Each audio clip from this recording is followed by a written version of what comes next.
हाँ जी, राधे राधे। आवाज आ रही है मेरी आप तक? क्लियर करो।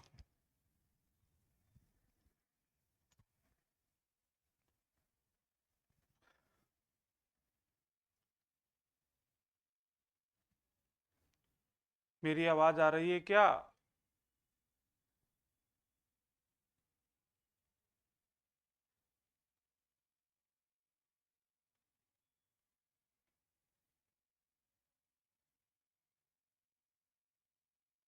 आ गए सब?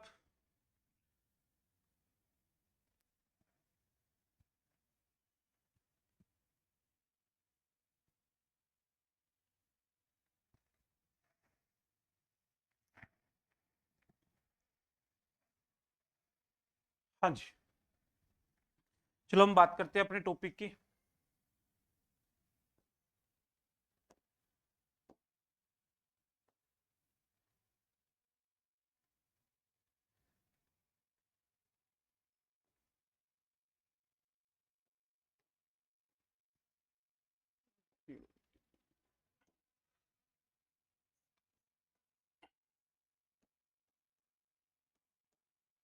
आमिर का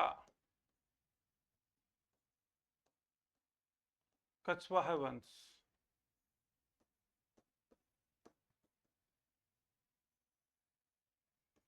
हेडिंग डाल लो आज।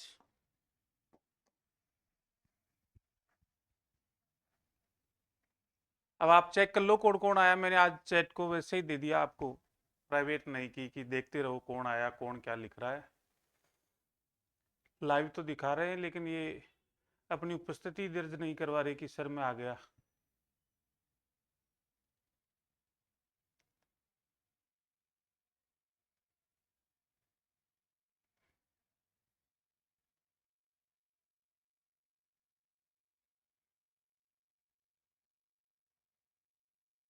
हाँ जी।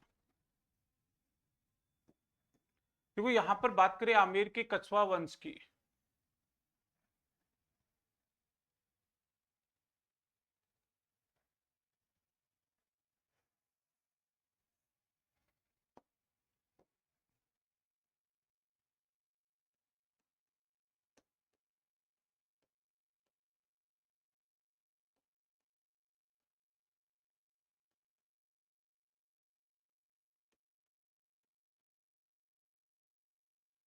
आमेर का कछवा वंश।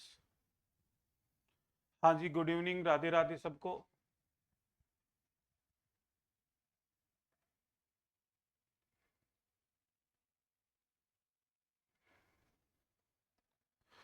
चलो यहां पर हम बात करते हैं कछवा वंश की। देखो कछवा वंश की यदि बात करें तो यहाँ के शासक स्वयं को क्या मानते थे? राम का एक पुत्र था और राम के पुत्र का नाम था कुश। स्वयं को यह राम के बड़े पुत्र कुश के वंशज मानते थे, इसलिए प्रारंभ में यह कुशवा कहलाए और कुशवा के बाद में इनका नाम बदलकर क्या कर दिया गया? कछवा। तो यह शासक स्वयं को यह शासक स्वयं को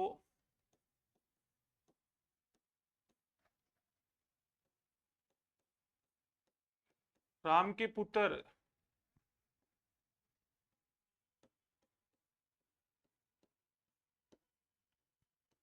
कुश के वंशज मानते थे।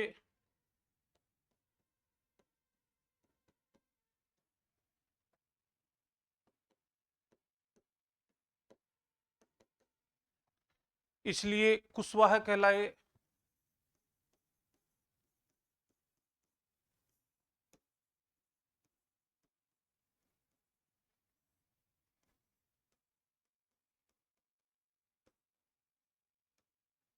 लेकिन बाद में इनका नाम बदलकर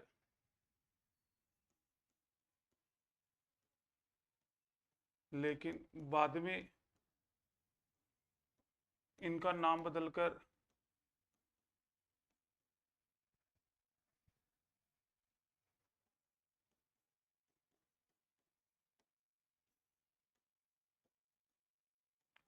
कछवाहा कर दिया गया।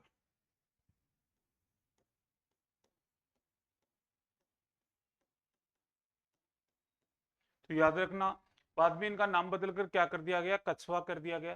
तो यदि इनको देखा जाए तो ये राम के बड़े बेटे कुश के वंशज थे, और कुश के वंशज होने के कारण ही इनको कुशवाहा कहा गया, और कुशवाहा से इनका नाम बदलकर क्या कर दिया गया, कछवा कर दिया गया। नेक्स्ट,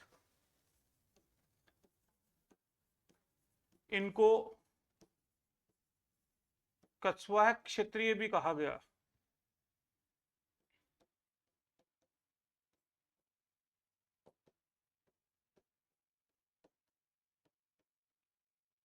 इन्होंने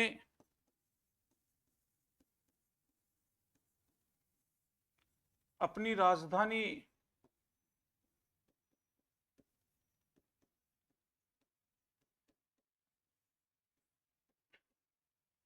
देखो, कछवा वंश की राजधानियों की बात करें तो पहली राजधानी इनकी रही दौसा, फिर रही रामगढ़, फिर रही आमेर, आमेर के बाद में चौथी राजधानी इन्होंने बनाई जयपुर को। तो इस प्रकार से कुछ समय के लिए इनकी राजधानी दौसा रही, दौसा के बाद में रामगढ़ कुछ समय के लिए रही, फिर आमेर को बनाया, और आमेर के बाद में जयपुर इनकी राजधानी रहती है। नेक्स्ट,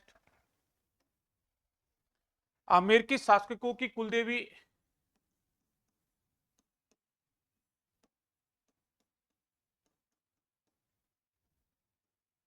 शासकों की कुलदेवी, देखो इन शासकों की कुलदेवी की बात करें तो इनकी कुलदेवी थी जमुआई माता।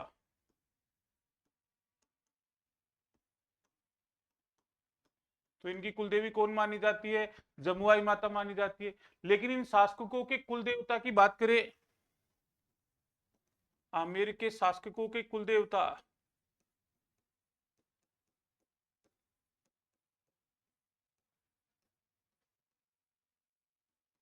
कुल देवता, हाँ जी, ये आपको बताना है। देखिए कि आमेर के शासकों के कुल देवता कौन थे, कमेंट करके बताओ कि इनके कुल देवता कौन थे, जल्दी करो कमेंट।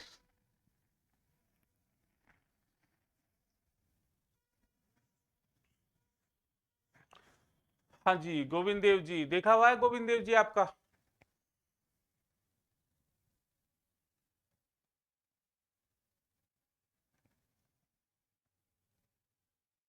नहीं जी, गोविंद देव जी नहीं है, और दिमाग लगाओ। गोविंद देव जी कुल देवता नहीं है, इनके आराध्य देव हैं, जयपुर का राजा माना जाता है गोविंद देव जी। आमेर के शासक स्वयं को गोविंद देव जी का अपना दीवान मानते थे। आमेर ही देखा है, कोई बात नहीं, कभी आमेर वापस जयपुर आओ तब देख के जाना, गोविंद देव जी का भव्य मंदिर है। इनका कुल देवता है अंबकेश्वर महादेव।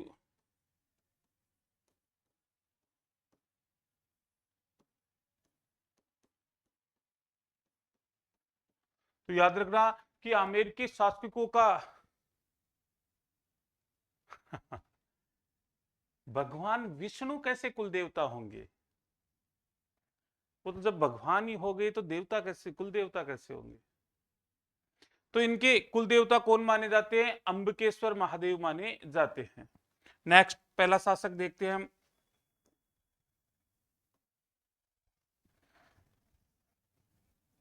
पहला शासक है दूले राय, या इसी को कहा जाता है तेजकर्ण।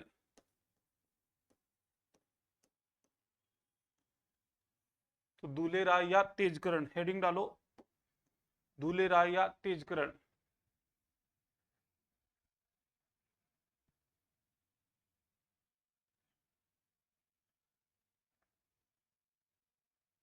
नहीं, दोनों के लिए गॉड शब्द ही प्रयोग में लिया जाता है वैसे इंग्लिश में। तो देवता के लिए भी गॉड ही शब्द आता है, और भगवान के लिए भी गॉड ही शब्द आता है।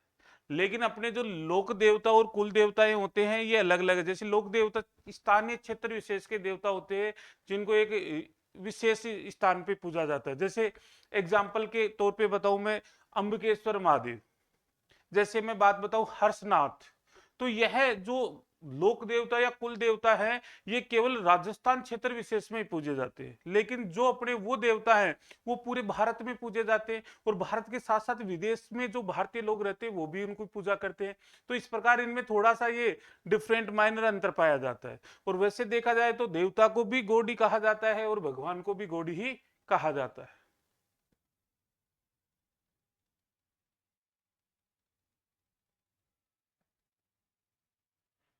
अब इन सर का तो मैं भी क्या बताऊं।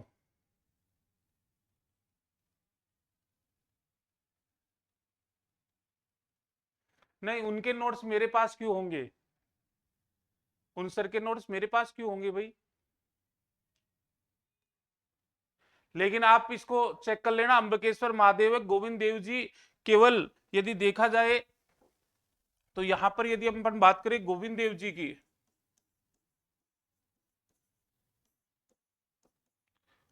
तो गोविंद देव जी में आप केवल इतना ही कह सकते हो कि यह आमेर के शासकों के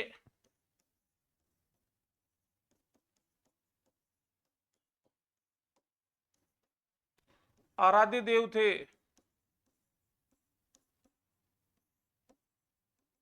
जिनको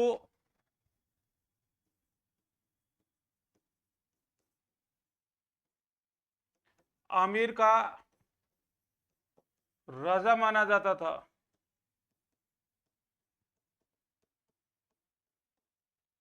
और यहाँ के शासक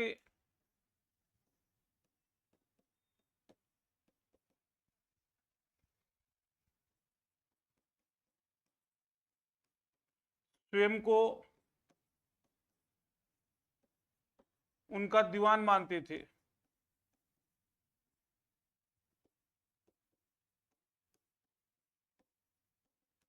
तो याद रखना कि अच्छा अच्छा अच्छा, तो ये आमेर के शासक इनको आराध्य देव मानते थे। देखो, कुल देवता और आराध्य देवता में भी अंतर है। कुल देवता इसका मतलब जिनके पूर्वजों के द्वारा लगातार जिनकी पूजा की जाए, और गोविंद देव जी की बात करें तो जो गोविंद देव जी का मूर्ति संग्रह है वो तो बाद में स्थापित किया गया था, तो ये कुल देवता हो ही नहीं सकते। हाँ, ये आराध्य देव है जिनको आमेर के शासक आमेर का राजा मानते थे, और स्वयं को उनका क्या मानते थे? दीवाने मानते थे। हेडिंग डालो आप, दूल्हे राय या तेजकरण। दूल्हे राय या तेजकरण। इसने 1137 ईस्वी में दोसा पर आक्रमण किया,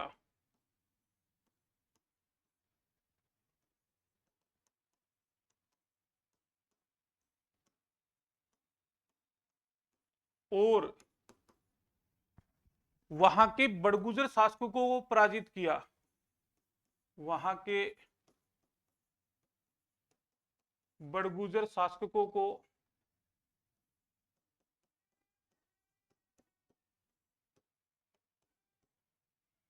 पराजित किया,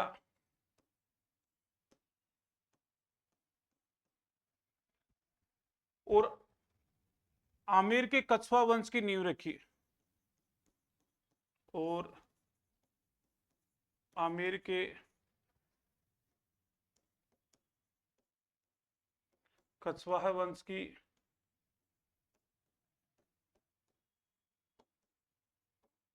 नींव रखी।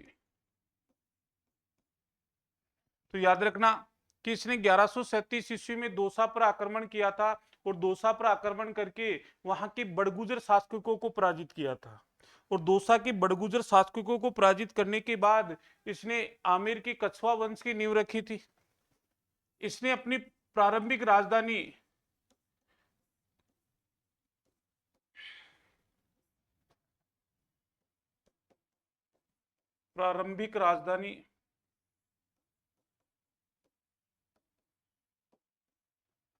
दोसा को बनाया।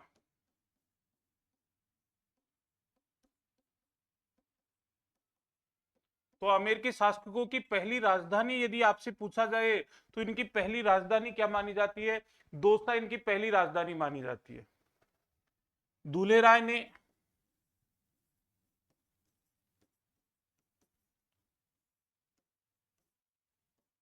रामगढ़ पर आक्रमण किया।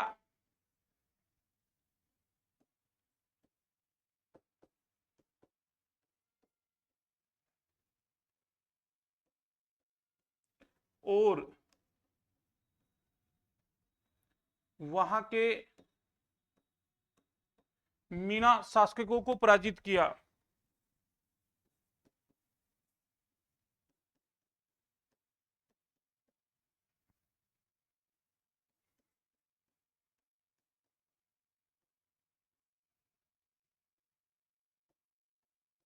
तो रामगढ़ पर उस समय मीणाओं का शासन था और उसने दूसरा आक्रमण रामगढ़ पर किया और रामगढ़ पर करने के बाद वहां के मीणा शासकों को इन्होंने पराजित किया। जब मीणा शासकों को पराजित किया तो इसने रामगढ़ में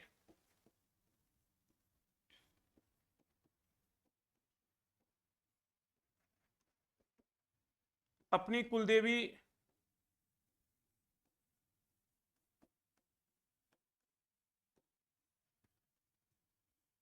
जमुआई माता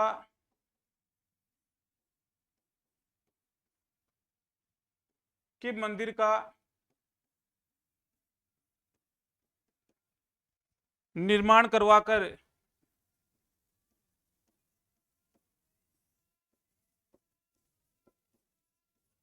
उसका नाम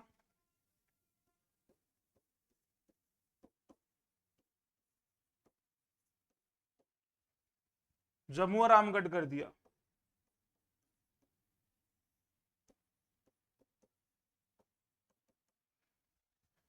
तो इसने दूसरा कार्य किया कि इसने रामगढ़ पर आक्रमण किया। रामगढ़ पर आक्रमण किया तो वहां पर मीना शासकों का शासन था। इन्होंने मीना शासकों को पराजित किया और पराजित करने के बाद रामगढ़ को अपनी राजधानी नियुक्त किया। इसने रामगढ़ में अपनी कुलदेवी जमुआई माता के मंदिर का निर्माण करवाया था और वहां पर जमुआई माता के मंदिर का निर्माण करवाकर उसने रामगढ़ का नाम बदलकर क्या कर दिया था, जमुआ रामगढ़ कर दिया था। नेक्स्ट, अगला शासक है कोकिल देव।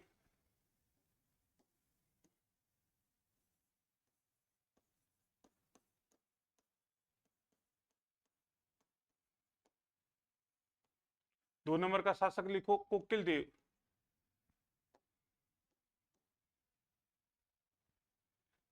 हेडिंग डालो कोकिल देव।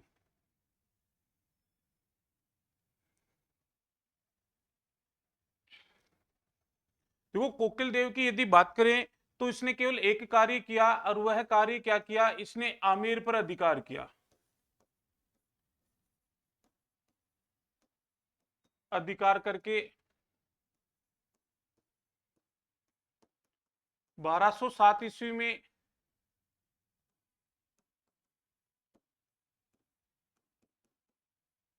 आमेर को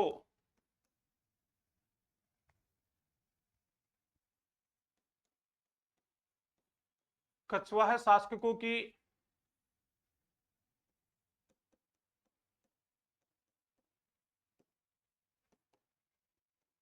राजधानी बनवाई।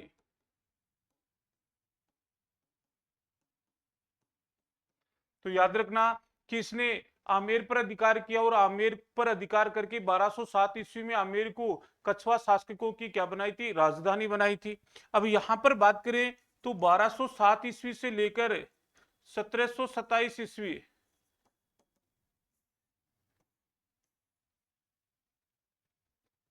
आमेर कछवाहा शासकों की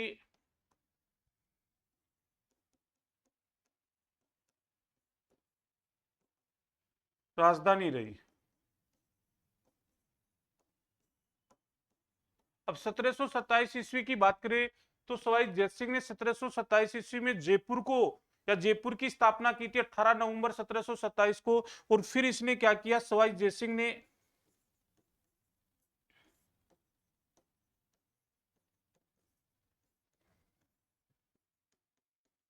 जयपुर को राजधानी बनाया।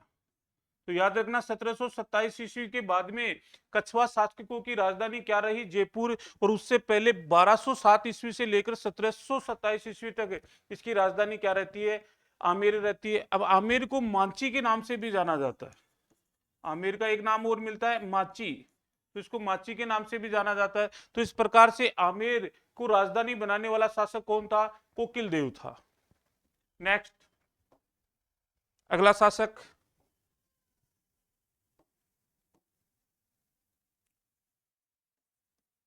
पृथ्वीराज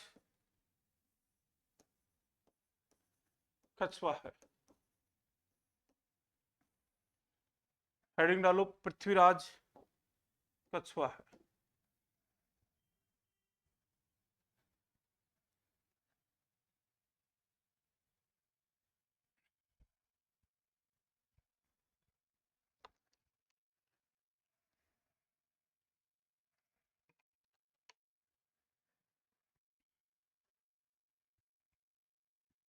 हाँ जी,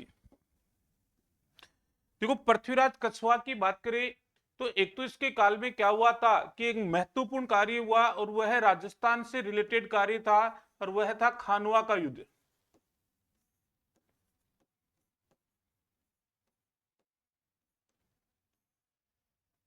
17 मार्च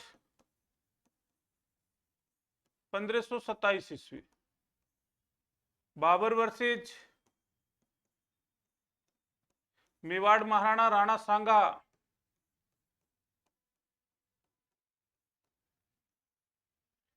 हाँ जी, पहले तो ये बताओ मेवाड़ के वीडियो देखे आपने? यस या नो बोलो।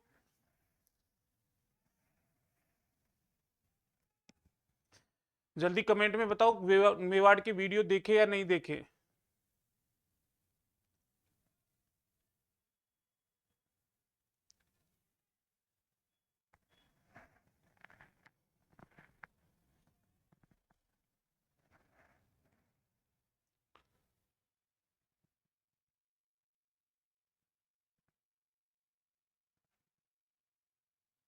देखे थे। आपको यह बताना है कि खानवा के युद्ध से पहले ऐसा कौन सा व्यक्ति था जिसने बाबर के हारने की भविष्यवाणी की थी? आपको यह बताना है कि ऐसा कौन सा संत था जिसने खानवा के युद्ध से पहले बाबर के हारने की भविष्यवाणी की थी। उस संत का नाम बताना है। ठीक है, आपके पढ़ने का लेवल भी पता चलेगा कि कितना पढ़ते हो, कितना याद करते हो।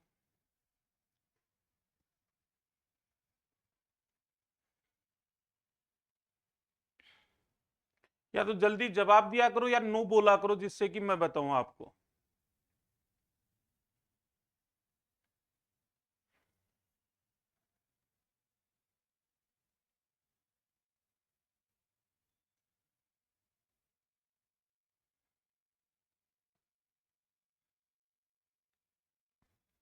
किसी का ही नहीं आया?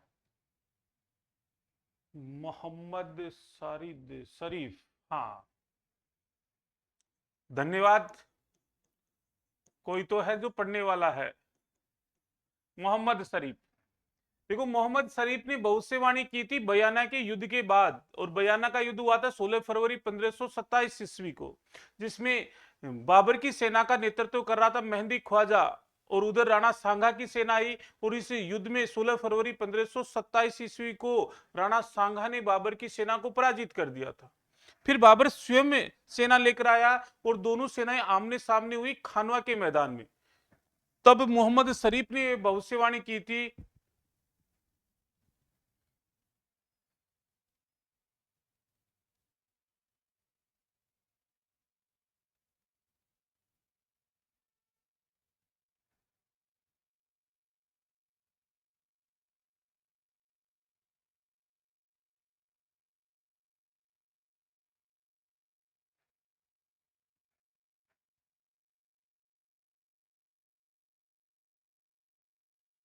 हाँ जी, तो इन्होंने भविष्यवाणी की थी कि यदि फिर से बाबर सांगा के साथ युद्ध करता है तो निश्चित रूप से उसकी हार होगी, और यही कारण था कि इस युद्ध में बाबर की सेना ने युद्ध करने से मना कर दिया था।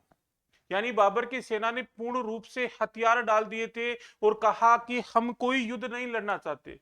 लेकिन बाबर के टॉपिक में आपने पढ़ा होगा कि बाबर पितृपक्ष से तैमूर लंग का 5वां वंशज और मातृ पक्ष से चंगेज खां का 14वां वंशज, यानी बाबर के खून में तैमूर और चंगेज खां।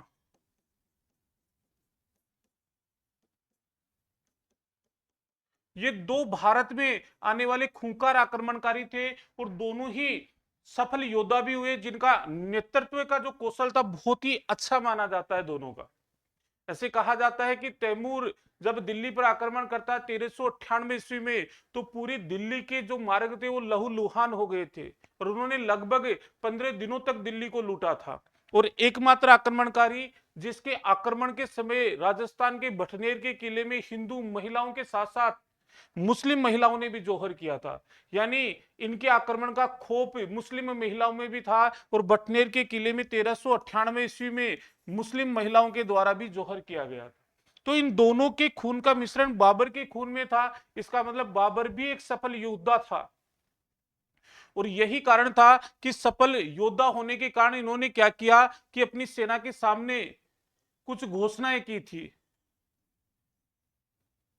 वो 5 घोषणाएं थी।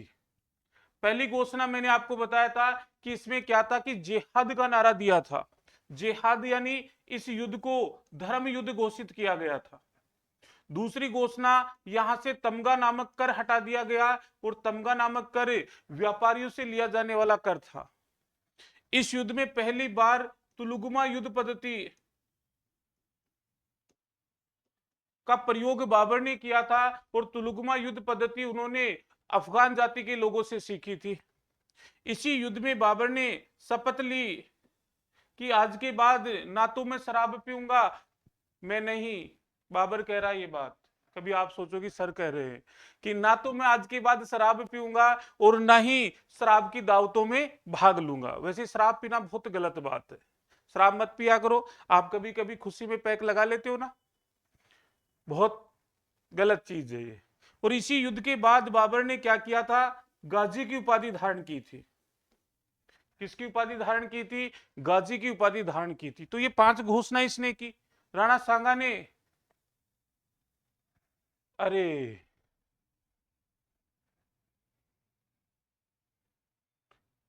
शराब तो बहुत दूर की बात है, मुझे तो प्याज और लहसुन खाने की अनुमति नहीं है। होम मिनिस्ट्री ने वो ही बंद कर रखे हैं। मैं तो शराब केवल शायरियों में पीता हूं।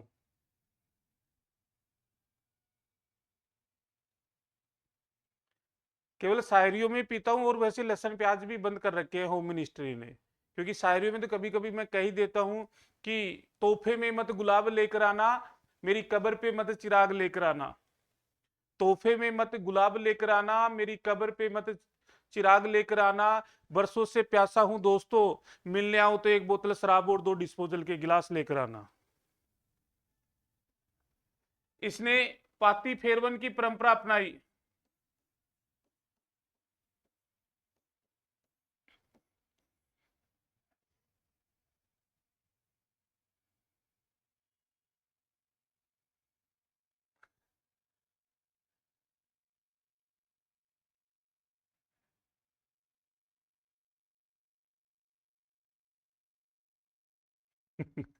मैडम क्या बंद करवाएगी? अपन वैसे ही बंद है सारे, मैडम के आने के बाद अपना तो वैसे ही लोक लगा हुआ है। तो पाती फेरवन की परंपरा में इसने राजपूताना के सभी शासकों को अपनी तरफ से युद्ध में भाग लेने के लिए आमंत्रित किया था। और यही कारण था कि इसमें 7 राजा, 9 राव और 104 सामंतों ने भाग लिया था इस युद्ध में।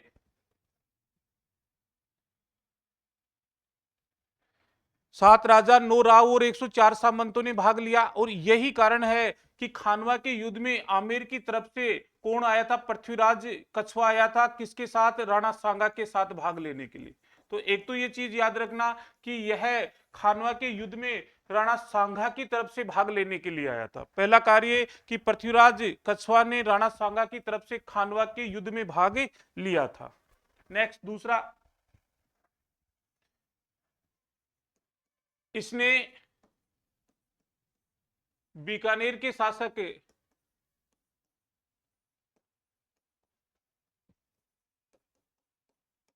राव लूणकरण की पुत्री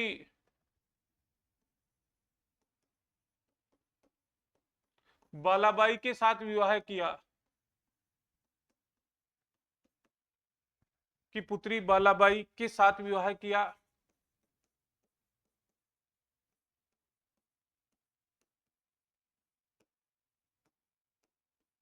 तो याद रखना कि इसने क्या किया था कि बीकानेर के शासक लूणकरण के साथ वैवाहिक संबंध स्थापित किए थे, और उनके साथ वैवाहिक संबंध स्थापित किए तो उसकी पुत्री थी बालाबाई, उसके साथ इसने क्या किया था, विवाह किया था। बालाबाई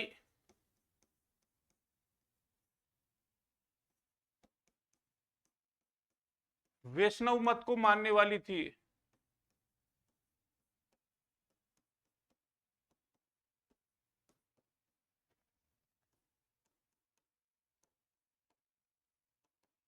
तो यह बालाबाई क्या थी, वैष्णव मत को मानने वाली थी।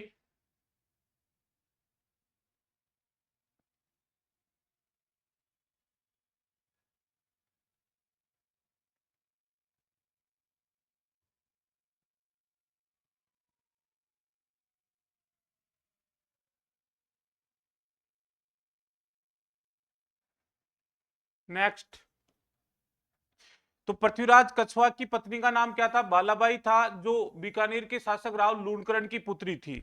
आगे बात करें तो पृथ्वीराज कापालिक मत, कापालिक संप्रदाय के संत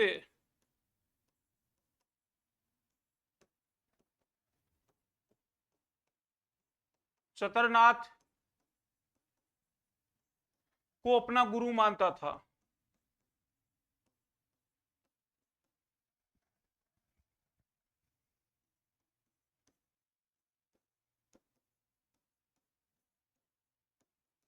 लेकिन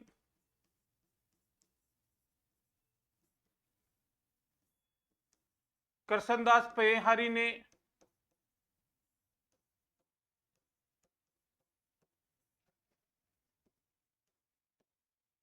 चतरनाथ को शास्त्रार्थ में हराकर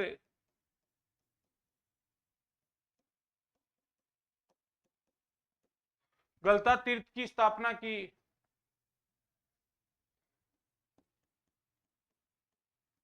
गलता तीर्थ की स्थापना की। अब देखो यहां पर समझने के लायक आपकी जो चीज आई है, एक तो ये आया कापालिक संप्रदाय, एक आपके यहां पर आया गलता तीर्थ। दो शब्दों को समझना है आपके लिए। पहला है कापालिक संप्रदाय। देखो भारत की बात करें, भक्ति आंदोलन की बात करें, तो भारत में दो प्रकार के संत होते थे, एक शैव मतावलंबी संत और एक वैष्णव मतावलंबी संत। यानी वैष्णव मतावलंबी संतों की यदि बात की जाए तो जो संत विष्णु और विष्णु के रूपों की पूजा करते थे, भागवत धर्म विष्णु के 10 अवतारों की बात करते हैं, वो शैव मता वैष्णव मतावलंबी कहलाए। और शैव मतावलंबी का मतलब होता है जो शिव और शिवलिंग की पूजा करते हैं, वो शैव मतावलंबी संत कहलाए। अब शैव मतावलंबी संतों में चार भाग थे, और ये चार भाग कौन कौन से हैं, पाशुपत शैव,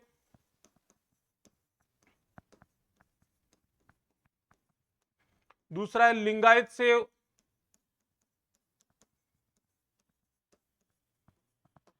तीसरा है कापालिक शैव,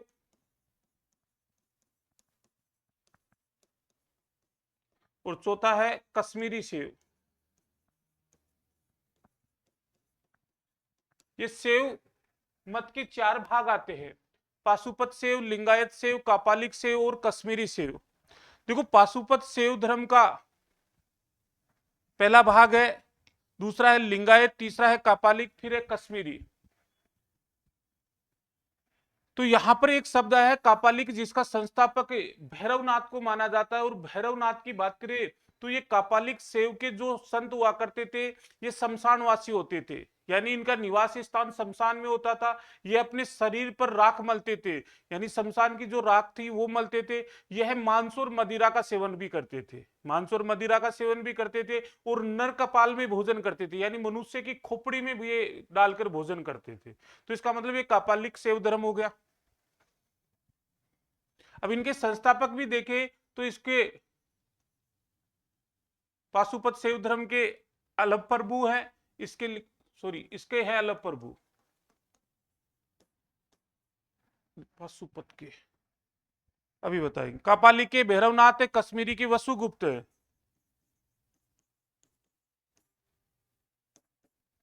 तो इस प्रकार से ये कापालिक शैव धर्म का संत था, एक चतुरनाथ। लकुलिस महाराज, लवकेश नहीं है, लकुलिस, धन्यवाद। तो इसका लकुलिस महाराज, इसका अलभ प्रभु, इसका भैरवनाथ और इसका वसुगुप्त था। तो इस प्रकार से कापालिक संप्रदाय का संत था चतुरनाथ। इसको शास्त्रार्थ में राया किसने? करसनदास पयेहारी ने। पयेहारी शब्द का मतलब ऐसा संत जिसने अपने जीवन काल में कभी अन्न ग्रहण नहीं किया हो। क्या ग्रहण नहीं किया? अन्न। ये केवल मतलब लिक्विड ही लेते थे, अन्न का कभी प्रयोग ही नहीं किया। और हम अन्न के लिए मतलब बावड़े हो रहे हैं। 2 टाइम 3 टाइम 4 टाइम जितना मिल जाए उतनी बार अपन मतलब लपेटे मार लेते हैं। लेकिन इन्होंने अपने जीवन काल में, पूरे जीवन काल में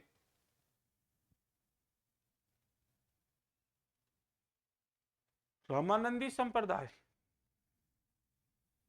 वो तो यह है रामानंदी संप्रदाय की प्रधान पीठ गलता तीर्थ।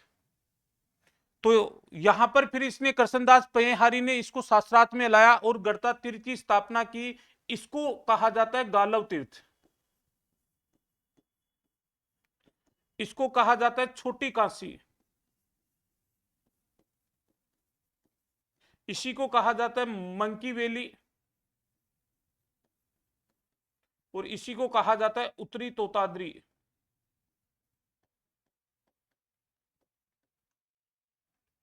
तो इस प्रकार से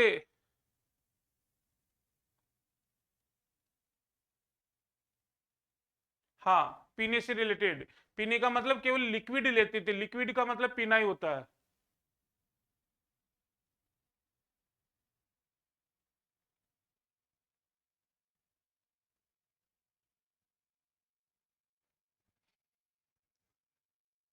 बेटा संत बन के क्या करोगे?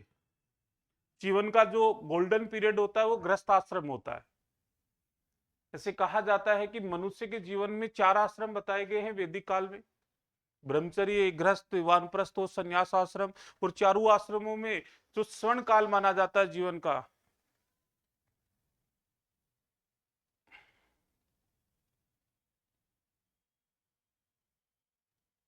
हाँ, तपस्वी बन के रहोगे आप। आजकल जमाना ही तपस्वियों का है, लोग उन्हीं के चरण छूते हैं।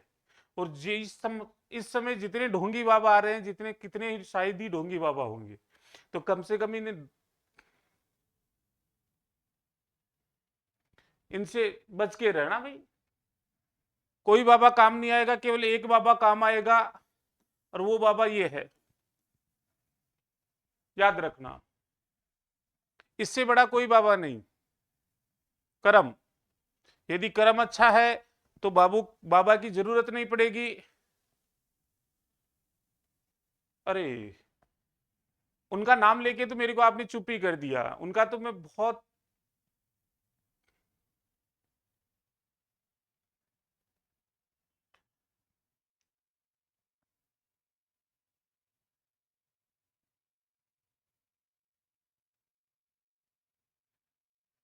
हाँ जी, एकदम करेक्ट। यहाँ पे रामानंदी संप्रदाय की स्थापना की थी।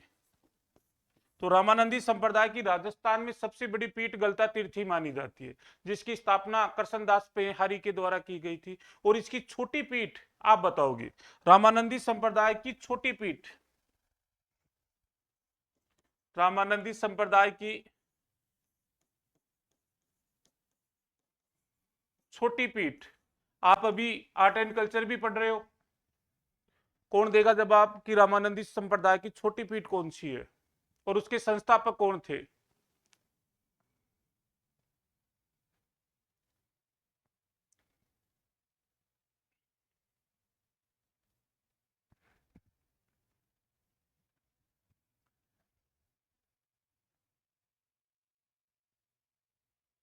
सही, एकदम श्रवण चौधरी, शाबाश। अगरदास जी थे, लेकिन ये याद रखना कहां पर है, रेवासा में है। रामानंदी संप्रदाय की छोटी पीठ रेवासा में है। और इसके संस्थापक कौन थे? संत अगरदास जी। नहीं, गलता तो बड़ी तीर्थ है जिसके संस्थापक करसनदास परिहारी थे, और रेवासा है छोटी पीठ, और छोटी पीठ रेवासा के संस्थापक थे संत अगरदास जी। नेक्स्ट, अब यहां पर मैंने आपको बताया कि इन्होंने रामानंदी संप्रदाय से रिलेटेड गलता तीर्थ की स्थापना की थी, जिसको गालव तीर्थ भी कहते हैं, जिसको मंकी वैली, यदि देखा जाए तो राजस्थान में सबसे ज्यादा बंदर गलता तीर्थ में मिलते हैं, इसलिए इसको मंकी वैली भी कहते हैं, इसको छोटी कांसी भी कहते हैं, और उत्तरी तोताद्री के नाम से भी जानते हैं। नेक्स्ट, पृथ्वीराज के पृथ्वीराज कछवाहा के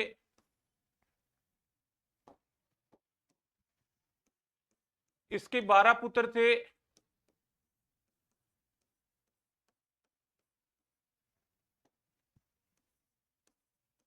जिनके लिए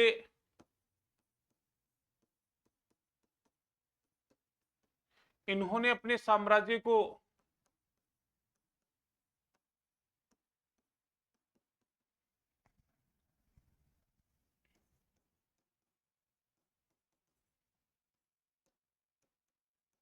बारह भागों में विभाजित किया,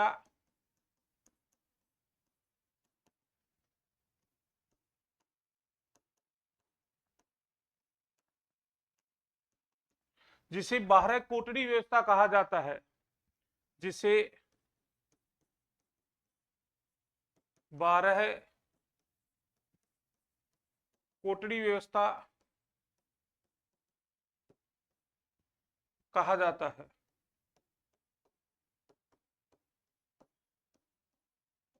तो याद रखना कि इसने इसके 12 पुत्र थे, और अपने 12 पुत्रों के लिए इन्होंने पूरे साम्राज्य को 12 भागों में बांटा था, और जब 12 भागों में बांटा तो इन 12 भागों को 12 कोटड़ी व्यवस्था कहा जाता है, जिससे कि प्रत्येक पुत्र अलग अलग भाग का क्या कर सके, शासन ने संभाल सके।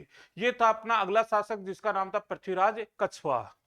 फिर अगला शासक अपना भारमल बनेगा, लेकिन भारमल से पहले एक नाम मात्र का शासक आएगा, और वो नाम मात्र का शासक है पूरणमल।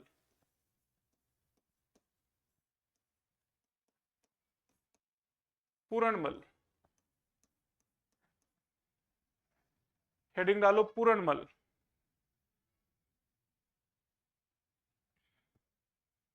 देखो, पूरणमल से रिलेटेड एक ही लाइन आपको याद रखनी है कि यह मुगल बादशाह है,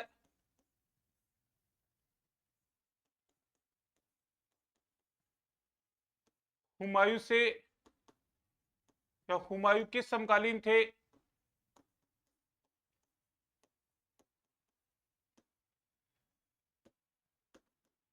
यह मुगल बादशाह हुमायूं के समकालीन थे, और हुमायूं ने इसे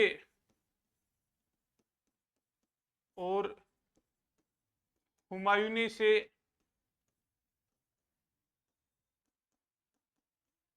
राजा व माही भराती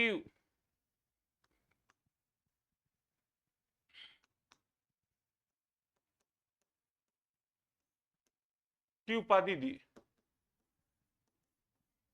तो याद रखना कि हुमायूं ने इसे एक तो राजा की उपाधि दी, और एक माही भराती की उपाधि दी। फिर अगला शासक आएगा अपना भारमल।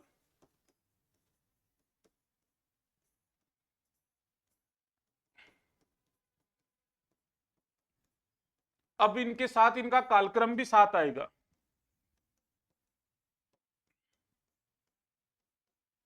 भारमल, हेडिंग डालो भारमल। रतन सिंह इतना कोई खास नहीं है,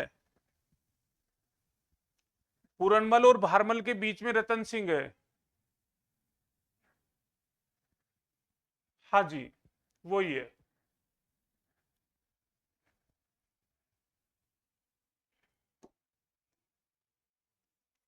यह राजस्थान का पहला शासक था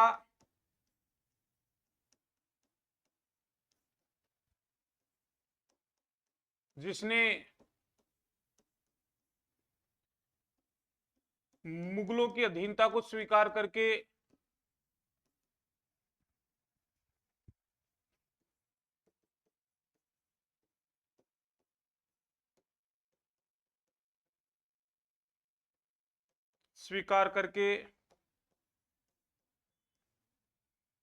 उनके साथ वैवाहिक संबंध स्थापित किए।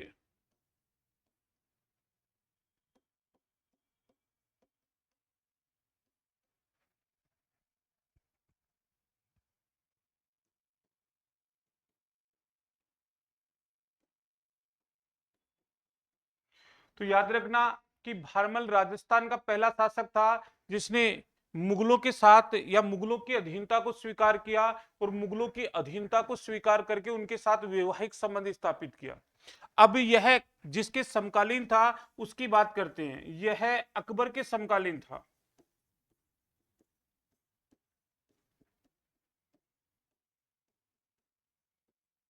किसके समकालीन था? अकबर के समकालीन था। और अकबर के समकालीन यदि बात की जाए तो यह अकबर से मिलने की इच्छा रखता था और यही कारण था कि सबसे पहले इसने मुगल फौजदार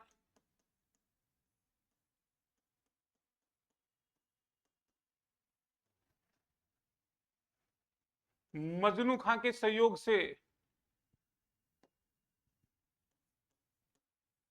मजनू खां के सहयोग से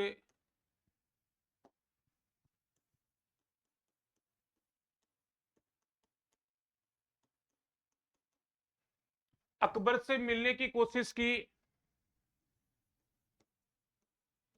अकबर से मिलने की कोशिश की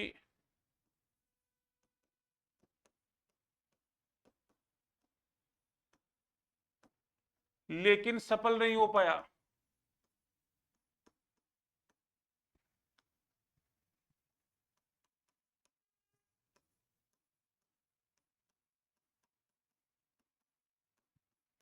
तो याद रखना कि सबसे पहले इसने क्या किया, एक मुगल फौजदार था मजनू खां, उसके सहयोग से अकबर से मिलने के लिए गया था लेकिन ये सफल नहीं हो पाया। जब सफल नहीं हो पाया तो 1562 ईस्वी में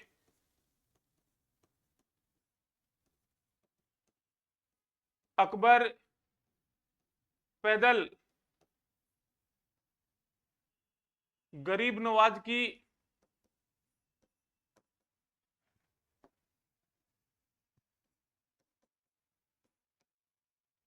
जियारत करने के लिए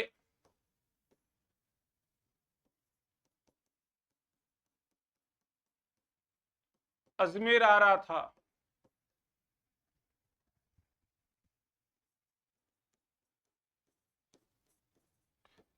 वैसे तो देखा जाए तो गरीब नवाज यानी ख्वाजा मोइनुद्दीन चिश्ती की दरगाह अजमेर में है। और ख्वाजा मोइनुद्दीन चिश्ती की बात करें तो उसकी दरगाह में अकबर ने कुल 14 बार जियारत की थी, जिसमें 2 बार वो पैदल गया था और उसके अलावा यह मतलब अपने रथ में गया था या जैसे हाथी पे गया था। लेकिन पहली इसकी यात्रा 1562 में थी, वो पैदल थी। अब पैदल थी तो यह दिल्ली से चला किसके लिए? अजमेर के लिए। तो कहां से निकला ये आमेर और यह सांगानेर से निकला, सांगानेर क्षेत्र से निकला। अब सांगानेर क्षेत्र से निकला तो यहां पर एक और मुगल फौजदार था जिसका नाम था चतगाई खां।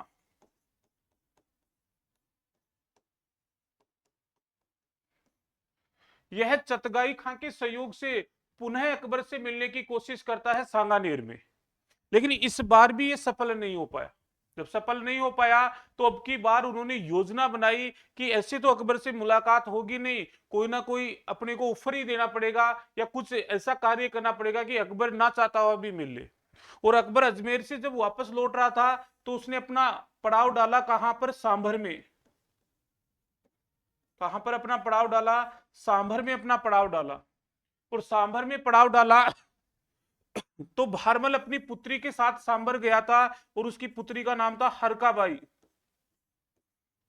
क्या नाम था इसकी पुत्री का नाम? हरकाबाई। इसका विवाह है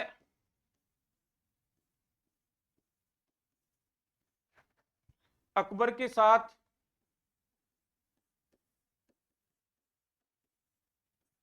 1562 ईस्वी में सांभर में हुआ। कहां पर हुआ था? सांभर में हुआ। यह पहला मुगल राजपूत विवाह माना जाता है। यह पहला मुगल राजपूत विवाह माना जाता है।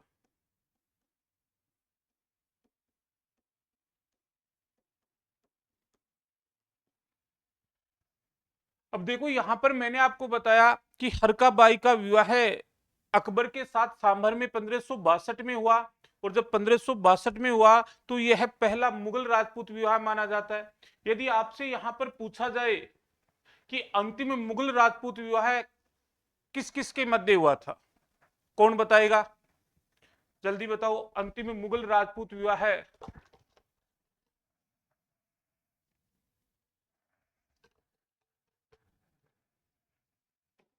किस किस के मध्य हुआ था? अरे सो गए क्या? ऐसे चुपचाप कैसे हो?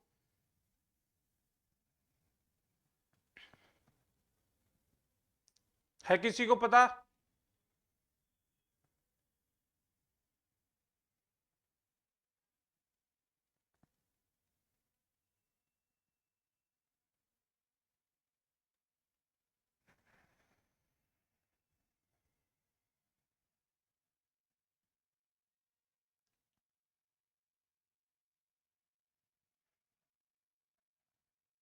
कोई बात नहीं, मैं बता देता हूं। सरवण चौधरी, कई बार क्या होता है दिमाग क्लिक नहीं करता है। चलो कोई ना। देखो अंतिम मुगल राजपूत विवाह की बात करें तो वह अजीत सिंह ने अपनी पुत्री, नहीं, सतीश का सही है, इंद्र कंवर, इंदिरा देवी नहीं है, इंद्र कंवर का विवाह मुगल बादशाह फर्रुख शेर के साथ हुआ था। हाँ एकदम करेक्ट है। ये अजीत सिंह की बेटी थी, मारवाड़ के राजा अजीत सिंह राठौड़ की बेटी, जिसका नाम था इंद्र कंवर, और इंद्र कंवर का विवाह फर्रुख शेर के साथ हुआ था, जो अंतिम मुगल राजपूत विवाह माना जाता है। उसके बाद मुगलों ने किसी भी मुगल बाद सॉरी जिसके बाद राजपूत शासकों ने किसी भी मुगल बादशाह के साथ वैवाहिक संबंध स्थापित नहीं किए। शाबाश सतीश ने सही जवाब दिया है। तो यहां पर मैंने बताया कि हरका बाई का विवाह अकबर के साथ हुआ, यह पहला मुगल राजपूत विवाह माना जाता है। अकबर ने हरका बाई को उपाधि दी। अब यहां पर भी आपके लिए बहुत ज्यादा कंफ्यूजन है। मरियम उस्मानी की। अब देखो कंफ्यूजन आपके लिए क्या आता है? कंफ्यूजन ये आता है कि यहां पर कई जगह आपके दिमाग में थ्योरी चलती है कि यहां पर हरका बाई को उपाधि दी गई थी जोधा बाई की उपाधि, क्योंकि हमने जोधा अकबर मूवी देखी, हमने जोधा अकबर सीरियल देखा, और उसके आधार पर हम हरका बाई को जोधा बाई मानते हैं। लेकिन इतिहास इस बात को नकारता है। यदि इतिहास की बात की जाए तो इतिहास में यह बताया गया कि हरका बाई को अकबर ने एक ही उपाधि दी थी, और वह उपाधि थी मरियम उस्मानी की उपाधि, और इसके गर्भ से एक बेटे का जन्म हुआ था जिसका नाम था सलीम, जिसको इतिहास में किस नाम से जाना जाता है? जहांगीर के नाम से जाना जाता है।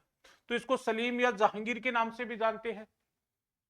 तो इसका मतलब फिर इसको जब मरियम की उपाधि मिली, जोधाबाई की उपाधि नहीं मिली, तो जोधाबाई की उपाधि किसे दी गई? और जोधाबाई की उपाधि दी गई है,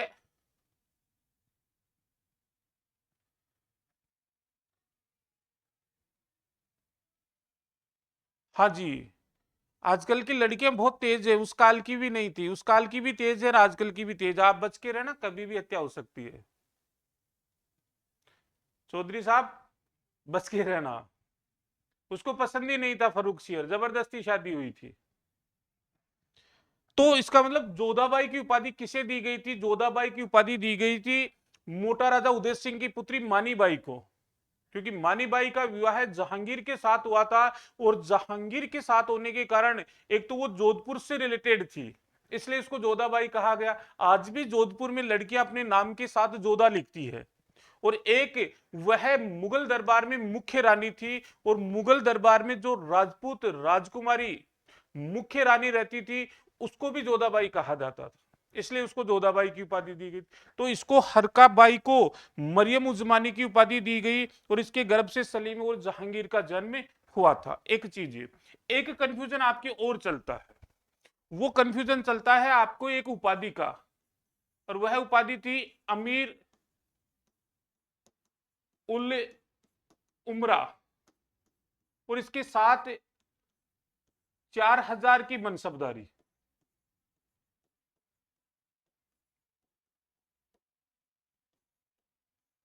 तो अमीर उल उमरा की उपाधि और 4000 की मनसबदारी।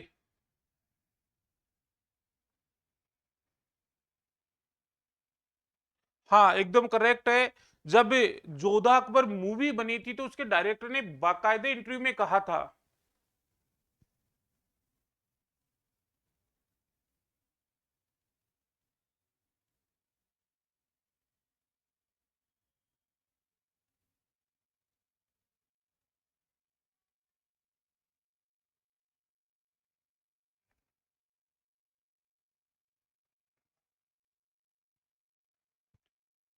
देखो मूवी की बात की जाए तो यह एक चीज आपको मूवी देखने से पहले ये चीज बताई जाती है कि इस फिल्म की सभी घटनाएं और पात्र काल्पनिक है और वास्तविक जीवन से कोई लेना देना नहीं। पहली चीज तो ये। दूसरी चीज, मूवी केवल दो चीजों के लिए बनाई जाती है, लोगों के इंटरटेनमेंट के लिए और डायरेक्टर पैसे कमाने के लिए। दो चीज। तीसरी चीज, जोधा अकबर मूवी पर आज भी सुप्रीम कोर्ट में रिट दायर है और उसके डायरेक्टर ने बाकायदे कहा है कि मुझे पता था कि जोधा अकबर की पत्नी नहीं है, लेकिन उससे पहले एक मूवी आई थी मुगले आजम, और इस मुगले आजम मूवी में एक किरदार को सबसे ज्यादा सराहा गया था, और वह किरदार कौन सा था? जोधा अकबर का किरदार, छोटा सा मतलब वो था शॉट, उसको सबसे ज्यादा सराहा गया था। और इसी को ध्यान में रखते हुए उन्होंने क्या किया कि ये मूवी बनाई जो जोधा अकबर मूवी बनी। अब मूवी बन गई, मूवी ने पैसे कमा लिए, केस कोर्ट में चल रहा है क्योंकि अपने भारत में वैसे भी कई केस पेंडिंग है। तो इसका मतलब फिर टीवी वाले कहां पीछे रहने थे, उन्होंने क्या किया, जोधा अकबर सीरियल चला दिया। और जोधा अकबर सीरियल भारत के पुरुषों के लिए एक सबसे बड़ी मुसीबत बनी, क्योंकि उसमें जो भी दर्शाया गया महिलाओं ने वही डिमांड शुरू कर दी कि जोधा का लहंगा आ गया तो मार्केट में जोधा का लहंगा आ गया, जोधा ने नथ पहनी तो मार्केट में जोधा की नथ आ गई। यही तो कारण है कि सोना वर्तमान समय में शायद 80,000 पर तोड़ा है, 10 ग्राम के 80,000 के लगभग है। तो ये जोधा की नथ देख देख के आपने जो बनवाई है उसी के कारण ये सोना की जो दर है लगातार बढ़ती जा रही है। तो ये केवल इंटरटेनमेंट के लिए और पैसों के लिए ही बनाई जाती है। अब यहां पर मैं बता रहा हूं आपको कि आपके एक कंफ्यूजन रहता है अमीर उल उमरा की उपाधि और 4000 की मनसबदारी।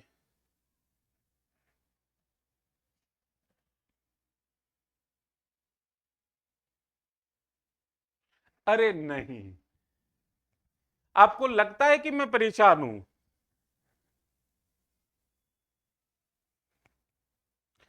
यदि परेशान होता तो मैं सूख के ऐसे काटा हो जाता।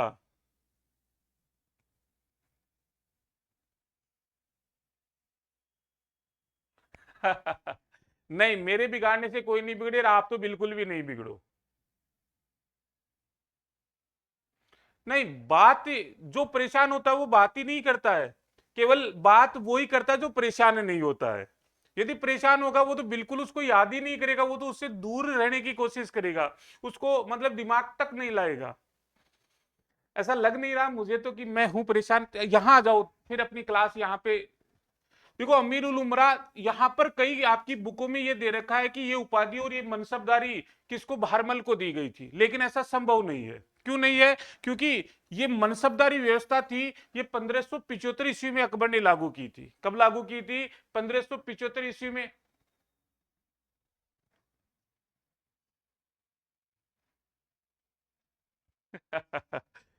कुछ भी मान लो, बात सब मान ली, घर की बात घर में रह गई, कम से कम बाहर तो नहीं गई ना। तो इसका मतलब ये उपाधि इसको न देके भगवान दास को दी गई थी, और इसकी बात करेंगे हम नेक्स्ट वीडियो में। तब तक के लिए धन्यवाद। इसमें कोई डाउट हो तो पूछो।